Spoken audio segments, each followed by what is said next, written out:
നമ്മൾ എല്ലാവരും ജ്ഞാനം അന്വേഷിക്കുന്നവരാണ്. ഗുരുക്കന്മാരിൽ നിന്ന് ജ്ഞാനം അന്വേഷിക്കുന്നു, പുസ്തകങ്ങളിൽ നിന്ന് ജ്ഞാനം അന്വേഷിക്കുന്നു. ഈ അന്വേഷണം നമ്മുടെ ഉള്ളിലുണ്ടാകുമ്പോഴാണ് നമ്മുടെ മനസ്സ് ശൂന്യമാണോ എന്ന് നമ്മൾ ശ്രദ്ധിക്കണം. അവിടെ നമ്മുടെ ഉള്ളിൽ എല്ലാം അറിയാമെന്നുള്ള ഭാവമുണ്ടോ എന്ന് ശ്രദ്ധിക്കണം. ഈ ഭാവം നമ്മുടെ ഉള്ളിൽ ഉണ്ടാകുമ്പോൾ ജ്ഞാനത്തെ സ്വീകരിക്കാൻ നമുക്ക് കഴിയില്ല, ജ്ഞാനത്തിൽ ജീവിക്കാൻ നമുക്ക് കഴിയില്ല. ജ്ഞാനത്തിൻ്റെ കുറവ് കൊണ്ടല്ല നമുക്ക് ജ്ഞാനത്തെ സ്വീകരിക്കാൻ കഴിയാത്തത്, ജ്ഞാനത്തിൽ ജീവിക്കാൻ കഴിയാത്തത്. അവിടെ എല്ലാം അറിയാമെന്നുള്ള ഭാവം ഉള്ളത് കൊണ്ടാണ്. ഈ ഭാവം നമ്മുടെ ഉള്ളിൽ ഉണ്ടാകുമ്പോൾ ജ്ഞാനം നമ്മുടെ ഉള്ളിലേക്ക് ഇറങ്ങില്ല. നമ്മൾ നമ്മുടെ മനസ്സിന് ചുറ്റും ഒരു മതിൽ കെട്ടിയിരിക്കുന്ന ഉണ്ട്. അവിടെ നമുക്ക് നമ്മുടെ അഭിപ്രായങ്ങളുണ്ട്, മുൻവിധികളുണ്ട്, താരതമ്യങ്ങളുണ്ട്, വിലയിരുത്തലുണ്ട്. ഇതെല്ലാം നമ്മുടെ ഉള്ളിൽ നിറഞ്ഞിരിക്കുമ്പോഴാണ് നമ്മുടെ മനസ്സ് ഒരു അടച്ചിട്ട മുറി പോലെയാണ്. ശാന്തിയും സമാധാനവും പുറത്ത് നമ്മളെ കാത്തിരിക്കുന്നുണ്ട്. സത്യത്തിന് നമ്മുടെ ഉള്ളിലേക്ക് മനസ്സ് അടഞ്ഞിരിക്കുമ്പോഴാണ് കയറാൻ കഴിയില്ല. മനസ്സിനെ നമ്മൾ ശൂന്യമാക്കി വയ്ക്കണം.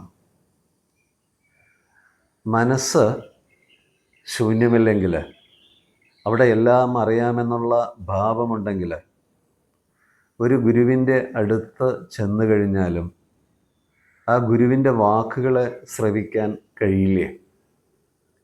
നമ്മൾ അറിഞ്ഞു വെച്ച കുറച്ച് കാര്യങ്ങൾ നമ്മുടെ ഉള്ളിൽ ഉണ്ട്. അത് ശരിയായ രീതിയിൽ സ്ഥാപിക്കാൻ നമ്മൾ നോക്കുകയാണ് ചെയ്യുക. ഇത് നമ്മുടെ ഉള്ളിൽ ഉണ്ടാകുന്നത് എല്ലാം അറിയാമെന്നുള്ള ആ ഭാവമുള്ളത് കൊണ്ടാണ്. എല്ലാം അറിയാമെന്നുള്ള ആ ഒരു ഭാവം നമ്മുടെ ഉള്ളിൽ ഉണ്ടാകുന്നത് നമ്മുടെ ഉള്ളിലുള്ള അഹങ്കാരത്തിൽ നിന്നാണ്. അതേ സമയത്ത് എനിക്കൊന്നും അറിയില്ല എന്നുള്ള ആ ഒരു ഭാവം നമ്മുടെ ഉള്ളിൽ ഉണ്ടാകുമ്പോൾ അത് നമ്മുടെ ഉള്ളിലുള്ള വിനയമാണ്. വിനയമുള്ള ഒരാൾക്കാണ് ജ്ഞാനത്തെ സ്വീകരിക്കാൻ കഴിയുന്നത്, ജ്ഞാനത്തിൽ ജീവിക്കാൻ കഴിയുന്നത്. ഒരിക്കൽ ഒരു ഗുരുവിൻ്റെ അടുത്ത് വലിയൊരു പണ്ഡിതൻ വന്നു. അയാൾ കുറേ പുസ്തകങ്ങൾ വായിച്ചിട്ടുണ്ട്, കുറേ അറിവുകൾ അയാൾ ശേഖരിച്ച് വെച്ചിട്ടുണ്ട്. ഈ ഗുരുവിൻ്റെ അടുത്ത് വന്ന സമയത്ത് ഗുരു ഒരു പാത്രത്തിൽ നിന്ന് ചായ ചെറിയൊരു കപ്പിലേക്ക് ഒഴിച്ചുകൊണ്ടിരിക്കുകയായിരുന്നു. കപ്പ് നിറഞ്ഞ് കവിഞ്ഞ് ചായ പുറത്തേക്ക് ഒഴുകിക്കൊണ്ടിരുന്നു. ഇത് കണ്ട പണ്ഡിതൻ ഗുരുവിനോട് പറഞ്ഞു, പാത്രം നിറഞ്ഞ് കവിഞ്ഞ് ഒഴുകുകയാണോ? ഗുരു പറഞ്ഞു, ഇതേപോലെയാണ് നിങ്ങളുടെ മനസ്സും. നിങ്ങളുടെ ഉള്ള് നിറഞ്ഞിരിക്കുകയാണ്. ഞാൻ പറയുന്ന ജ്ഞാനം നിങ്ങളുടെ ഉള്ളിലേക്ക് ഇറങ്ങില്ല.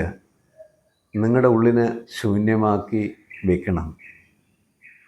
ആകാശം മേഘങ്ങളെ സ്വീകരിക്കുന്നുണ്ട്, വിശാലമായ നിലം മഴയെ സ്വീകരിക്കുന്നുണ്ട്, ഒഴിഞ്ഞ പാത്രം ജലത്തെ സ്വീകരിക്കുന്നുണ്ട്. ഈ സ്വീകരിക്കൽ മനസ്സ് ശൂന്യമാവുന്നുണ്ട്. മനസ്സ് ശൂന്യമാവുന്ന മനസ്സിന് മാത്രമാണ് സ്വീകരിക്കാൻ കഴിയുക. ആ മനസ്സ് ഏത് സാഹചര്യങ്ങളുമായിട്ടും ഏതവസ്ഥകളുമായിട്ടും പൊരുത്തപ്പെട്ട് പോകും. അതിനുള്ള സാഹചര്യങ്ങൾ നമ്മുടെ മനസ്സിന് ഒരുക്കി കൊടുക്കണമെങ്കിൽ നമ്മുടെ ഉള്ളിൽ വിനയമുണ്ടാവണം, എളിമയുണ്ടാവണം. ഇതുണ്ടാവുമ്പോൾ ശൂന്യമായ മനസ്സോടെയാണ് നമുക്ക് ജീവിക്കാൻ കഴിയുന്നത്.